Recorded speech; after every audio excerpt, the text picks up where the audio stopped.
प्रधानमंत्री नरेंद्र मोदी के दौरे से, जहां कल पीएम मोदी अपने संसदीय क्षेत्र वाराणसी आ रहे हैं और उनके दौरे से पहले आज वाराणसी किले में तब्दील होगा। चप्पे चप्पे पर भारी पुलिस फोर्स के साथ एसपीजी कमांडो की तैनाती होगी। पीएम के आगमन से एक दिन पहले यानी कि आज पुलिस की ब्रीफिंग होगी, साथ ही साथ पूरे शहर को भी सजाया जाएगा। आपको बता दें कि 5 जुलाई को सीएम योगी भी वाराणसी पहुंचे थे और उन्होंने भी पीएम के काशी दौरे से पहले तैयारियों का जायजा लिया था, तैयारियों को देखा था और आज पूरी तरह से तैयारियों को अंतिम रूप दे दिया जाएगा। कल प्रधानमंत्री नरेंद्र मोदी काशी आने वाले हैं, अपने संसदीय क्षेत्र का वे दौरा करेंगे। हालांकि एक दिवसीय दौरा ही है, कुछ घंटों के लिए ही पीएम यहां मौजूद रहेंगे। कुछ योजनाओं का लोकार्पण उन्होंने करना है और उसकी तैयारियां अब लगभग अंतिम चरण में हैं। देखिए, कल पीएम का काशी दौरा है, लेकिन वहां पर इस वक्त किस तरीके की स्थितियां हैं, तैयारी कितनी हो चुकी है, ये बताने के लिए ब्यूरो चीफ वीरेश पांडे जी हमारे साथ जुड़ चुके हैं। वीरेश जी, क्योंकि कल प्रधानमंत्री मोदी का काशी दौरा रहने वाला है, किस तरीके की तैयारियां वहां पर, क्या पूरा कार्यक्रम कल रहने वाला है? देखिए, 2022 में भारतीय जनता पार्टी को प्रचंड बहुमत दिलाने के बाद प्रधानमंत्री नरेंद्र मोदी का ये काशी दौरा पहला काशी दौरा है। रही बात, आपने सुरक्षा की बात की, आपने तैयारियों की बात की, तो टेलीविजन स्क्रीन पर तैयारियों को तो टेलीविजन के जो कैमरे हैं उसी से दिखाया जा सकता है। और यह है रुद्राक्ष कन्वेंशन सेंटर। जी हाँ, इसका उद्घाटन भी प्रधानमंत्री ने किया था और इसकी तैयारियां कैसे चल रही हैं इसे देखिए, क्योंकि यहाँ अखिल भारतीय शिक्षा समागम होगा। ये महत्वपूर्ण बात समझना होगा दर्शकों को कि विश्व गुरु के रूप में विख्यात हिंदुस्तान का काशी गुरु घराना रहा है और इसे कहा जाता रहा है। यहाँ की गुरुकुल पद्धति विश्वविख्यात रही है, लेकिन समय के बदलाव के साथ गुरुकुल परंपरा खो गई थी। ऐसे में देश के प्रधानमंत्री काशी में शिक्षाविदों के बीच होंगे तो उसी गुरुकुल परंपरा के दर्शन को करा रहे होंगे। बनारस को विश्वविद्यालयों का शहर भी कहा जाता है। यहाँ बौद्ध भिक्षुओं के साथ पूरे देश से विद्यार्थी शिक्षा ग्रहण करने आते हैं। वैदिक परंपरा यहाँ मठ मंदिरों में चलती है, लेकिन धूमिल हो रही परंपरा में प्रधानमंत्री मोदी के इस बार शिक्षाविदों के बीच आकर जान फूंकने का काम करेंगे। संदेश साफ होगा कि गुरुकुल परंपरा की भूमि पर शिक्षा के नए मानदंडों को समझने और समझाने के साथ ही आने वाले भविष्य को अगर तय करना हो तो काशी भी भूमि की मिट्टी का खास योगदान होगा। और यहाँ पर देश के तमाम विश्वविद्यालयों के कुलपति आएंगे, शिक्षाविद आएंगे और इसके अलावा यहाँ पर आईआईटी के डायरेक्टर आएंगे, एम्स के डायरेक्टर आएंगे। यूं तो जो प्रधानमंत्री हैं उन्हें 5 घंटे के करीब यहाँ रुकना है, लेकिन जो सौगात वो देंगे काशी को, क्योंकि काशी के सबसे लायक बेटे अपनी कर्मभूमि पर जब आएंगे तो वो 1800 करोड़ से ज़्यादा का सौगात होगा। जब वो आते हैं, देते हैं कुछ यहाँ पर काशी की जनता के लिए, पूर्वांचल की जनता के लिए, आसपास की जनता के लिए। और इस बार भी झोली खाली नहीं है। कम से कम 1200 करोड़ रुपए की परियोजनाओं का तो यहाँ पर वो शिलान्यास करेंगे। 500 करोड़ से ज़्यादा की जो परियोजनाएं हैं उसका शिलान्यास करेंगे। इसीलिए प्रधानमंत्री आ रहे हैं। प्रधानमंत्री, हम यूं कहें अनु, की जब लायक बेटा होता है तो वो पूरी पीढ़ियों को बदल देता है, साथ ही साथ पूरे अपने घर बार को बदल देता है। प्रधानमंत्री की एक कर्मभूमि है काशी, और जब से काशी को अपनी कर्मभूमि प्रधानमंत्री ने बनाया है, पूरी काशी को बदलने की कोशिश उनकी लगातार चलती रहती है। और उसी के मद्देनजर जब आते हैं कुछ देकर आते हैं। और अगर कार्यक्रम आपने पूछा तो प्रधानमंत्री 2022 के चुनाव के बाद पीएम का ये काशी दौरा है, लिहाजा यहाँ तैयारियां भी जबरदस्त हैं और लोगों में उत्साह भी जबरदस्त है। और रुद्राक्ष यहाँ मैं आपको दिखा रहा हूँ, यहाँ दूसरा कार्यक्रम होना है, लेकिन प्रधानमंत्री का जो कार्यक्रम है उसमें प्रधानमंत्री जब आएंगे तो लगभग 5 घंटे में 1 बजे वो आएंगे और 5 बजे के लगभग वो चले जाएंगे। प्रधानमंत्री अपने दौरे के दौरान सबसे पहले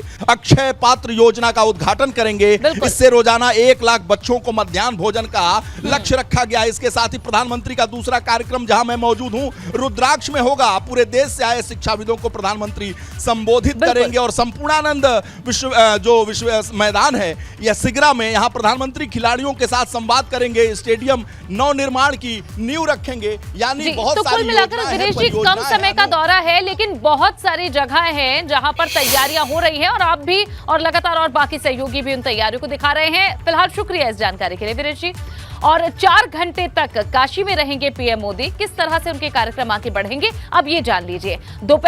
कल दोपहर 1:15 पर वाराणसी एयरपोर्ट पर पीएम मोदी पहुंचेंगे। वे सेना के हेलीकॉप्टर से पुलिस लाइन पहुंचेंगे और पुलिस लाइन से वे अर्दली बाजार के एलटी कॉलेज पहुंचेंगे। एलटी कॉलेज में कार्यक्रम के बाद रुद्राक्ष कन्वेंशन सेंटर जाने का उनका कार्यक्रम है।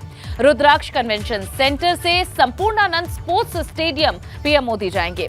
वे सड़क मार्ग से पुलिस लाइन वापसी करेंगे और उसके बाद 5:15 पर दिल्ली के लिए रवाना हो जाएंगे। तो कुछ ही घंटे का ये उनका पूरा कार्यक्रम रहने वाला है और तैयारियां किस तरह से जोरों शोरों से चल रही है वो हमने आपको दिखाया। हमारे ब्यूरो चीफ विरेश पांडे ने आपको कन्वेंशन सेंटर के बाहर की तस्वीरें दिखाई और किस तरह से अंतिम रूप अब लगभग दिया जा चुका है पूरी तैयारियों को। और चलिए अब खबरों में आगे बढ़ेंगे। सीएम योगी ने अपने 100 दिनों का रिपोर्ट कार्ड कुछ ही दिनों पहले पेश किया था और अब योगी सरकार के सभी मंत्री अपना अपना रिपोर्ट कार्ड पेश करने जा रहे हैं। सभी मंत्री अपने अपने विभागों की रिपोर्ट देंगे। आज उप मुख्यमंत्री केशव प्रसाद मौर्य अपने विभाग ग्राम्य विकास का 100 दिनों का रिपोर्ट कार्ड पेश करेंगे। तो वहीं आज पंचायती राज मंत्री भूपेंद्र चौधरी भी 100 दिन के अपने विभाग के रिपोर्ट कार्ड को पेश करेंगे। अब मंत्रियों की बारी है, एक एक कर वे अपने विभागों का रिपोर्ट कार्ड रखेंगे। यानी पिछले 100 दिनों में जब से मोदी सरकार 2.0 बनी है तब से योगी सरकार के बनने के बाद आखिर 100 दिन में क्या कुछ उपलब्धियां उनके खाते में है ये वे बताएंगे। तो मिशन 100 का रिपोर्ट कार्ड कैसा है और किस तरह से उसे पेश करने की तैयारियां हैं ये जल्दी से जान लीजिए। कल योगी सरकार 2.0 के 100 दिन पूरे हुए हैं और 100 दिनों के कामकाज का लक्ष्य तय किया गया था। आज से सभी मंत्री अपने विभागों की रिपोर्ट पेश करेंगे। सीएम योगी ने 100 दिन का रिपोर्ट कार्ड अपना पेश किया था और आज डिप्टी सीएम केशव प्रसाद मौर्य अपनी रिपोर्ट पेश करेंगे। केशव प्रसाद मौर्य ग्राम्य विकास विभाग की रिपोर्ट देंगे। साथ ही पंचायती राज्य मंत्री भूपेंद्र चौधरी भी अपनी रिपोर्ट पेश करेंगे। तो 100 दिनों में अलग अलग विभागों ने किस तरह से काम किया है, क्या अचीवमेंट इन 100 दिनों के हैं, क्योंकि शुरुआत में ही टारगेट दे दिया गया था। अब एक एक कर मंत्रियों को अपनी रिपोर्ट कार्ड पेश करनी है और शुरुआत यहां हो जाएगी डिप्टी सीएम केशव प्रसाद मौर्य के साथ। तो किस तरह का 100 दिनों का कार्यकाल रहा है ये अब साफ होगा।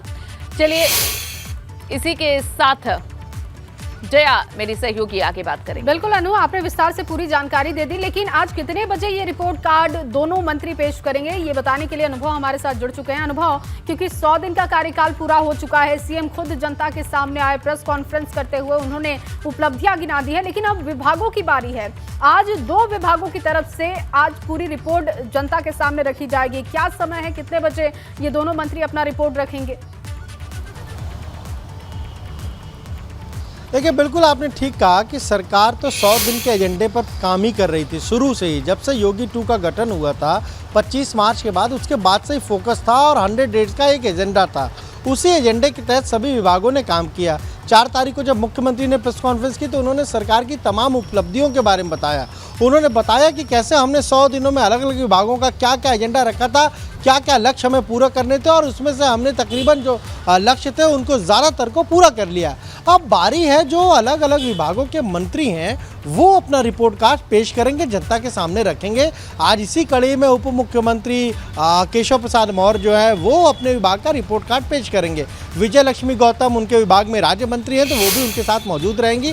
पहले इसका समय 12 बजे था, फिर इसको 11 बजे इसका समय किया गया है और लोक भवन में ये प्रेस कॉन्फ्रेंस होगी। तो जाहिर सी बात है इस बार केशव प्रसाद मौर्य ग्राम विकास विभाग की जिम्मेदारी संभाल रहे हैं। किस तरीके से उत्तर प्रदेश में जो अमृत सरोवर बनाया जा रहा है, आज़ादी का अमृत महोत्सव जो हो रहा है 75वां वर्ष है, उसको लेकर यूपी सरकार ने ग्राम विकास विभाग ने तैयारी की कि हर जगह पर 75 अमृत सरोवर बनाया जाए। तो वो एक बहुत महत्वपूर्ण योजना है और हमने देखा जब 100 दिनों का एजेंडा तैयार हुआ उसमें उसको सबसे आगे रखा गया, उस पर भी वो बात करेंगे। इसके अलावा देखिए 100 दिन का एजेंडा तो अब पूरा हो गया, अब आगे लक्ष्य है 6 महीने, 1 साल, 2 साल और 5 साल का। तो उस पर भी वो अब बात करेंगे कि आगामी 6 महीने, यानी अब तो 3 महीने हो ही गए हैं, आगामी 3 महीनों में क्या कुछ इनके विभाग की जो हम कहें अन्य चीज़ें हैं, क्या कुछ प्राथमिकताएं हैं, उस पर बात करेंगे।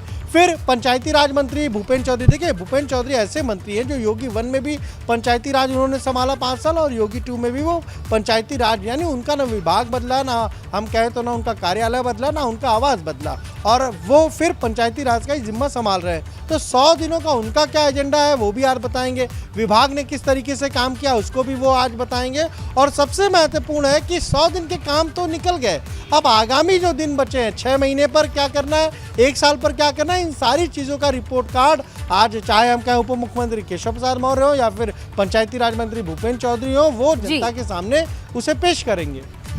बहुत शुक्रिया अनुभव, तमाम जानकारी के लिए, तमाम अपडेट के लिए। तो देखिए आज 100 दिन के कार्यकाल पर 2 विभागों की तरफ से रिपोर्ट कार्ड पेश करनी है। और चलिए अब खबरों में आगे बढ़ते हैं और अब बात करेंगे वाराणसी की ज्ञानवापी की, जहां वाराणसी की ज्ञानवापी मस्जिद और स्वयंभू भगवान विश्वेश्वर विवाद मामले की सुनवाई आज एक बार फिर से इलाहाबाद हाईकोर्ट में होगी। इलाहाबाद हाईकोर्ट को यह तय करना है कि 21 साल पहले 1991 में वाराणसी की अदालत में दाखिल किए गए वाद की सुनवाई हो सकती है या नहीं। इसके साथ ही एएसआई ने से जो खुदाई कराकर सर्वेक्षण किए जाने की वाराणसी कोर्ट के आदेश पर भी हाईकोर्ट को अपना फैसला देना है। आज की सुनवाई दोपहर 2 बजे से जस्टिस प्रकाश पाडिया की सिंगल बेंच में होगी। आज भी सबसे पहले हिंदू पक्ष अपनी दलीलें पेश करेगा और उसके बाद समय बचने पर मुस्लिम पक्ष अपनी बहस करेगा।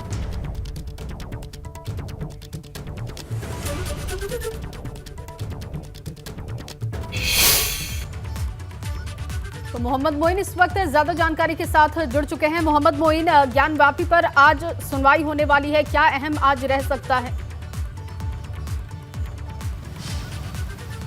देखिए दोपहर 2 बजे से जस्टिस प्रकाश पाडिया की सिंगल बेंच में ये सुनवाई होगी और आज सबसे पहले यूपी सेंट्रल वक्फ बोर्ड के जो वकील हैं वो अपना पक्ष रखेंगे। उसके बाद मस्जिद की जो इंतजामिया कमेटी है उसके वकील अपनी दलीलें पेश करेंगे और अगर वक्त बचता है तो उत्तर प्रदेश सरकार के वकील को भी अपनी बात रखने का मौका मिलेगा। जो हिंदू पक्ष है यानी स्वयंभू भगवान विश्वेश्वर का जो पक्ष है, जो उनके वकील हैं वो अपनी दलीलें पेश कर चुके हैं, उनकी बहस पूरी हो चुकी है। तो उम्मीद जताई जा रही है कि अगर आज सुनवाई पूरी हो जाती है तो अदालत इस मामले में अपना फैसला सुरक्षित कर लेगा और कोई तारीख तय करेगा कि वो कब इस मामले में फैसला सुनाएगा। मुख्य रूप से इलाहाबाद हाई कोर्ट को यही तय करना है कि 31 साल पहले 1991 में वाराणसी की अदालत में जो वाद दाखिल किया गया था उसकी सुनवाई हो सकती है या नहीं। यानी 31 साल में अभी ये तय नहीं हो पाया है कि वाराणसी की अदालत में जो मुकदमा दाखिल किया गया था वो सुनवाई के लायक है या नहीं है। तो इलाहाबाद हाई कोर्ट को मुख्य रूप से यही तय करना है।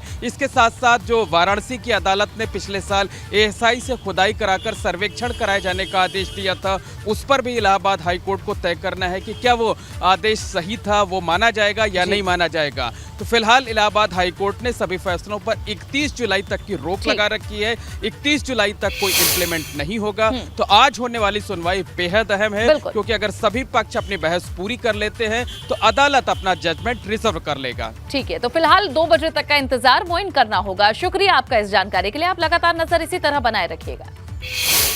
और चलिए अब आगे बढ़ेंगे और बड़ी खबर इस वक्त आगरा से है। आगरा से बड़ी जानकारी यह है कि पति, पत्नी और बेटी ने आत्महत्या की है। फांसी लगाकर तीनों ने अपनी जान दे दी है और डर की वजह से घर से बाहर निकला बेटा। जानकारी के बाद पुलिस फोर्स मौके पर पहुंची है। सिकंदरा थाने के सेक्टर 10 की यह घटना बताई जा रही है।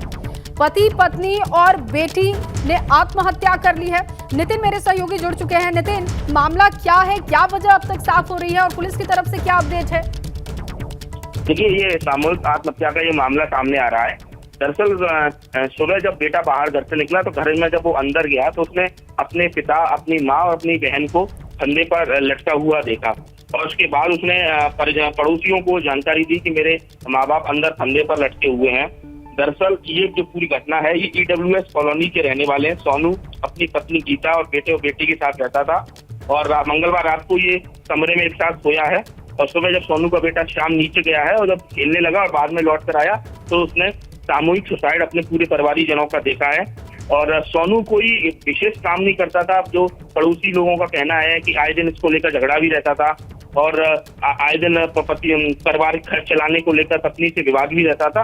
तो प्रथम दृष्टया ये मामला इसी वजह से सामने आ रहा है पुलिस और भी तथ्यों की छानबीन कर रही है कि आखिर क्या घटना है और ये क्यों इतना बड़ा घातक कदम उठाया। इस मामले में 3 लोगों की मौत हुई है, जिसमें जो EWS सेक्टर 10 कॉलोनी का रहने वाला सोनू, उसकी पत्नी गीता और उसकी बेटी के सुसाइड का मामला ये सामने आया है। पुलिस और भी तथ्यों की जांच पड़ताल कर रही है, लेकिन ये घटना का कहीं ना कहीं इस तरह से हड़कंप की स्थिति है और 3 लोगों की जान गई है। तो कहीं ना कहीं ये जो कहा जाए आर्थिक स्थिति खराब होने की वजह से प्रथम दृष्टया इस सुसाइड की बात सामने आ रही है।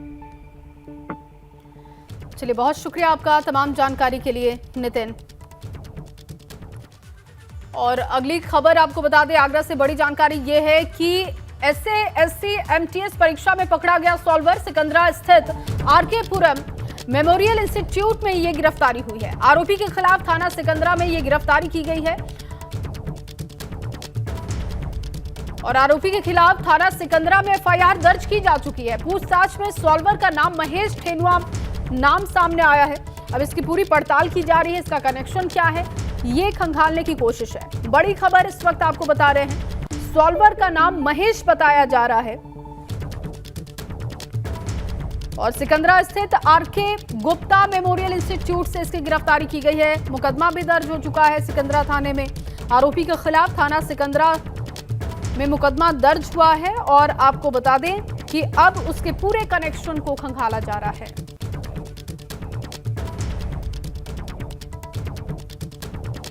लखनऊ से खबर, विधान परिषद के आज कुल 12 सदस्यों का कार्यकाल खत्म हो रहा है।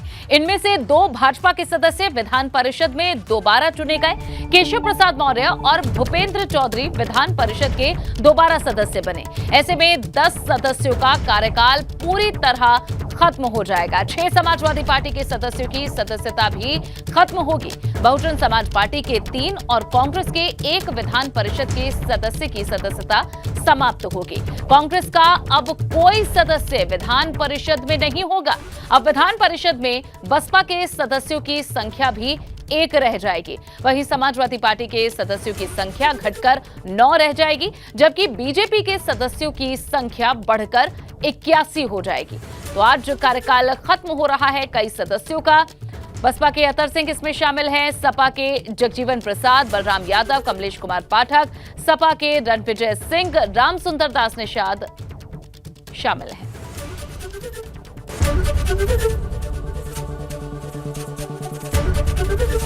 ABP गंगा, खबर आपकी, जुबान आपकी।